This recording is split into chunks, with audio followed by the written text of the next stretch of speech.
Next, the ongoing coronavirus threat, the death toll in the U.S. now officially topping 110,000 and closing in on 2 million confirmed cases.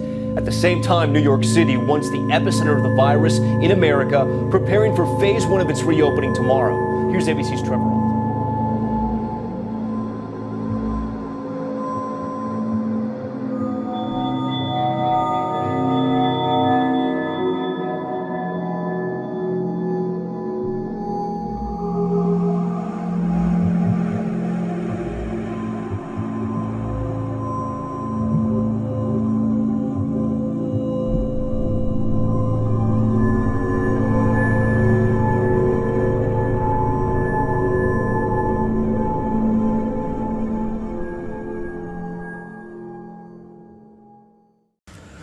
Assalamualaikum dan salam sejahtera. Saya Muhammad Ismail bin Damanhuri dan bersama rakan saya Ikram akan membentangkan cadangan penyelidikan kami yang bertajuk Kesan Penularan COVID-19 terhadap aktiviti ekonomi penduduk di Pulau Pinang.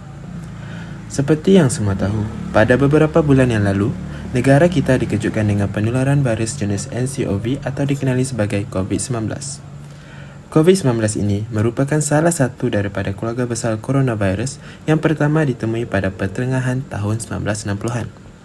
Nama coronavirus itu diberi kerana bentuk virus tersebut mempunyai bentuk seperti crown yang juga dikenali sebagai corona dalam bahasa Latin. Pelbagai kajian telah dijalankan bagi mengenal pasti kesan penyebaran virus COVID-19 ini berlaku. Oleh itu, saya akan serahkan bahagian seterusnya kepada saudara Ikram. Terima kasih.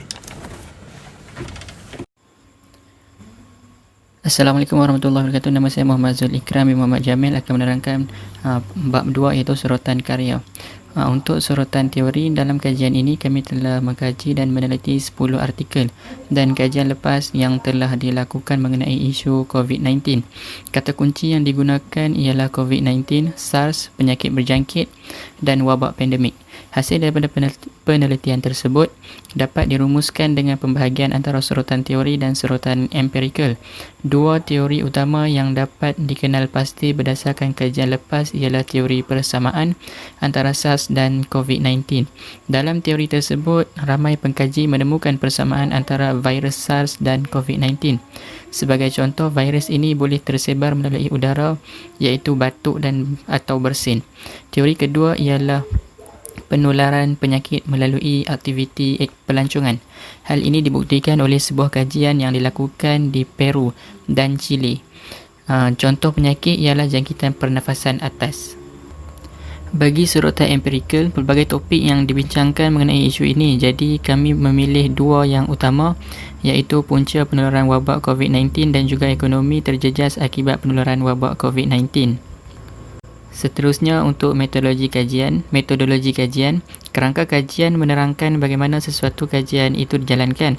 Jadi kajian ini bermula dengan kajian terhadap objektif pertama iaitu mengkaji faktor-faktor penularan wabak COVID-19, kemudian mengenal pasti kesan-kesan penularan yang terbahagi kepada 3 kesan utama iaitu pekerjaan, pendapatan dan kuasa beli penduduk di Pulau Pinang.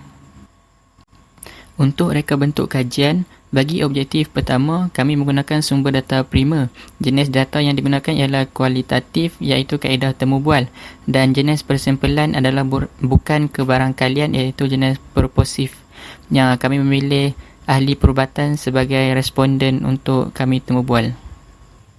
Manakala untuk reka bentuk kajian kami untuk objektif kedua ialah masih lagi menggunakan data prima, jenis data kuantitatif iaitu kaedah soal selidik, jenis pensimpulan adalah bukan kebarangkalian iaitu sukarela.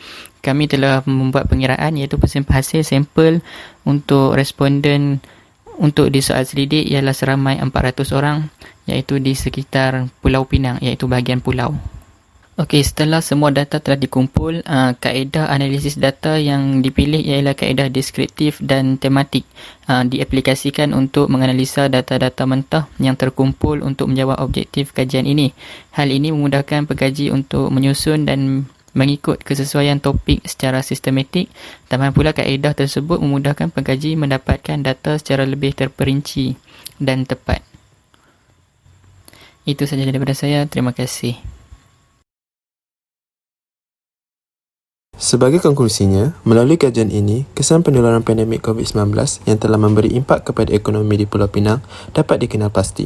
Di samping itu, kami berharap kajian ini dapat membantu pelbagai pihak dalam mengatasi penyebaran wabak pandemik COVID-19.